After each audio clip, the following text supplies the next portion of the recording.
Քանի որ ուղիղ եթեր ձևաչափ է սիրելի հայրենակիցներ, ավանդաբար խորհրդարանական քարոզարից հետո տեղի են ունենում խորհրդարանական խմբակցությունների բրիֆինգները եւ խմբակցությունները պարտավորեն պատասխանել նաեւ լրագրողներին հուզելով հարցերին։ Բայց հաշվի առնելով, որ այսօր մայիսի 8-ն է, գայթակղությունս մեծ է հենց առաջին իսկ խոսքով շնորհավորել մեր հայրենակիցներին եռատոնի, վիրավոր եռատոնի առիթով հույս ունենալով, որ ի վերջո մեր երկիրը ներսից կազատագրվի եւ մեր երկրի ներսից իրական ազատագրումը մի օր կբերի ամբողջական ազատագրման։ Բայց հաշվի առնելով, որ այսօր նաեւ քարոզարշավի մեկնարկ է, բոլոր ընտրությունների մասնակից կուսակցությունները զբաղված են ընտրարշավով, բնականաբար որպես հին հեռուստատեսության աշխատած մարդ հասկանում եմ, որ բոլոր ռեսուրսները, լրատվամիջոցներն ուղղել են քարոզարշավին։ Դրա համար այսօր, այսպես ասեմ, բրիֆինգը տեղի չի ունենա, բայց քանի որ եթերում ենք, ես կուզեմ մի Factor TV-ի ներկայը լավ, լսենք Անին, հետո Factor, yeah. Պարոն Մանուկյան, երեկ Նիկոլ Փաշինյանը ասաց, որ իրենք չեն մասնակցելու մայիսի 9-ին Մոսկվայում կայանալիք շքերթին եւ պատճառաբանեց քարոզարշավով։ Նախ ինչպես կմեկնաբանեք, որ քարոզարշավի պատճառով Հայաստանի ղեկավարությունից ըստ երևույթին Փաշինյանի ասացից այդպես հասկացվեց, որ որևէ մեկը ներկա չի լինելու։ Արդյոք սա ավելի չի լարի Հայաստան-Ռուսաստան հարաբերությունները, թեև նշեմ, որ առաջին անգամը չէ, որ Փաշինյանը չի մասնակցելու շքերթին։ Գիտեք, դպրոցներում երեխաներ կային, չէ՞, փորս է ցավում, չգիտեմ, էս է եղել, այն է եղել, ու այդպես բարբերաբար դասերից բացակայում են։ Երկիր մեդիայում աշխատելու ժամանակ մի լրագրող ունեի,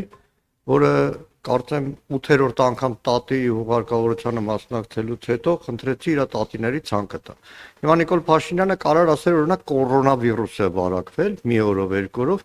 եւ այդպես պլստար մայիսին չգնա։ Լուր չի, ցավոք սրտի, եթե Փաշինյան ընտանիքի ներկայացուցիչ է ինքը լիներ, գլուխը քարի, ինչ ուզում էին, թող ընտանիքում անային, բայց ցավոք սրտի առայժմ ներկայացնում է Հայաստանի Հանրապետությունը, իսկ դա լուր չի, որովհետև վերանալով ներկայիս քաղաքական միջազգային հարաբերություններից, մայիսի 9-ը հայ ժողովրդի հաղթանակ է նայել, որովհետև հայրենական մեծ պատերազմին եւ ընդհանրապես երկրորդ աշխարհամարտին տարբեր երկրներիով հայ ժողովուրդը անվերապահ մասնակցություն է ունեցել երկրորդ համաշխարհային պատերազմին եւ ֆաշիզմի ջախջախման այդ գործողություններին։ Եվ այդ առումով այսպես բարբերաբար խռովկան, չխռովկան վերաբերմունքով բնականաբար վնասում է Հայաստան-Ռուսաստան հարաբերություններին։ Կհիշեք, օրերս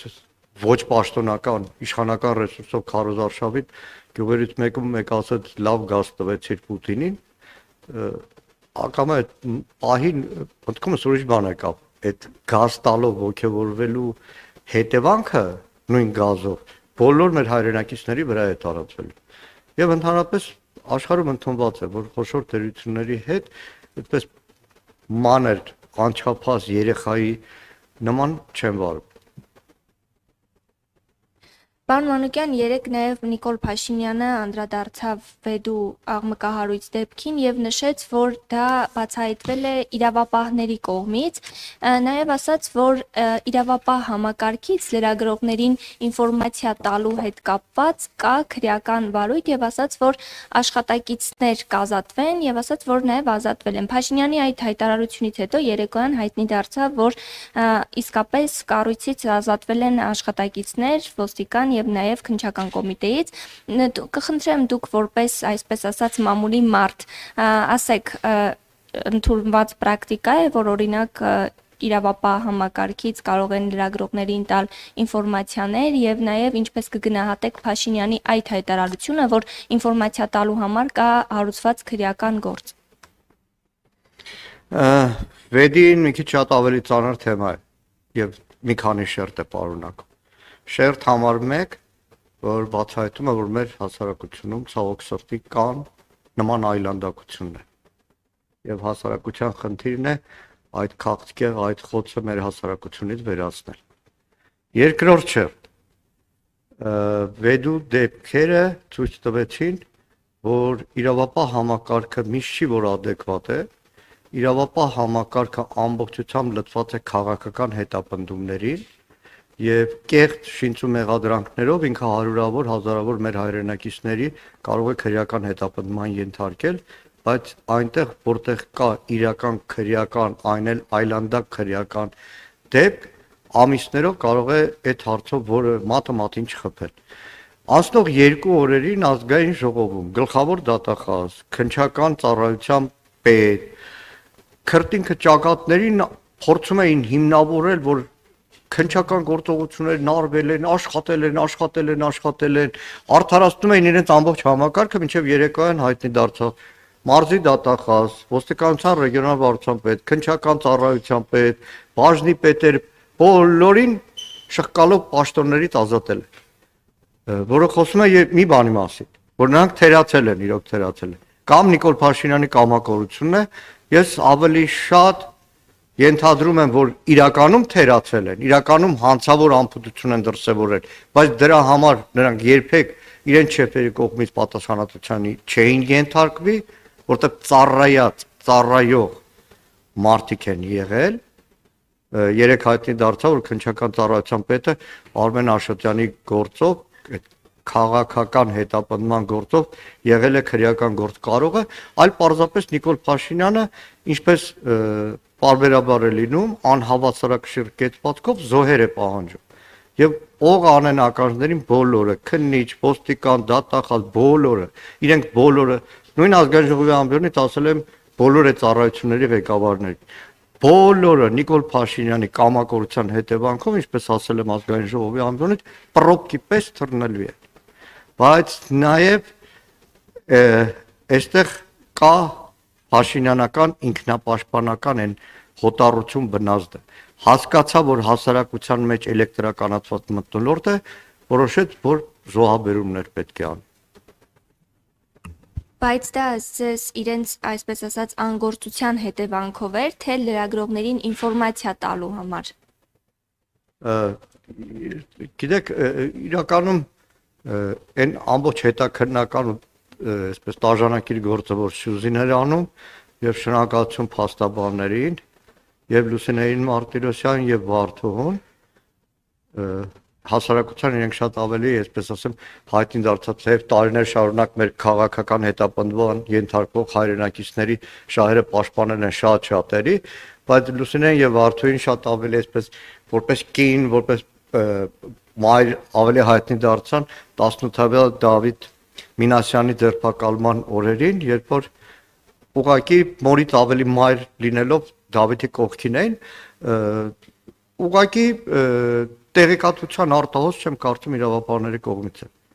Նիկոլ Փաշինյանը դրանց հեռացրեց, բոլորին պաշտոնազրկեց մեկ բանի համար, հասարակության մեջ է էլեկտրականացված վիճակը մեղմելու համար։ Եվ վերջում մեկ հարց տամ, ինչպես կարձագանքեք Փաշինյանի այն հայտարարություններին, երեկ էլ եւս մեկ անգամ ասած ճեպադրություն, որ մեջբերեմ պատերազմի եռագլուխ կուսակցությունը, այդ թվում Հայաստան դաշինքը չի անցնելու հաջորդ խորհրդարան։ Գիտեք, ափսոս է մեր ժամանակը այդքան Փաշինյան ասելու։ Անցել է ժամանակը Փաշինյանը, դրա համար եկեք զեղչենք այլևս իր անուն առաջիկա մեկ ամսվա ընթացքում, որտեղ վստահ եմ, որ դրանից հետո զեղչվել է Բաքու էլ, չգիտեմ, կգնա արդեն որպես մասնավոր անձ թե չէ, բայց վստահ եմ, որպես Հայաստան ներկայացնող չգնա։ Միջած, քանի որ ուղիղ եթերում ենք, երեք ազգային ժողովում հաշվետվություններ ներկայացնում քննչական ծառայության պետ Արթուր Պողոսյանը։ Եվ երեք ազգային ժողովում հարց պատասխանով մի քանի հարցերով պարզ դարձավ, որ Արթուր Պողոսյանը Հայաստանի Հանրապետության քննչական ծառայության պետը, Հայաստանի Հանրապետության գլխավոր դատախազը 1 տարի շարունակ խաբել են Հայաստանի բնակիչներին, 1 տարի շարունակ ստել են Բաքրատ Սրբազանի եւ 18 արդարների գործով, կեղծել են փաստերը, կեղծել են ամեն ինչ։ Արթուր Պողոսյանը իլուր ամբողջ Հայաստանի հանրային հեռուստատեսության եթերում նոյեմբեր ամսին հայտարարել է Բաքրատ Սրբազանի մասին, որ իր ձեռագրով կա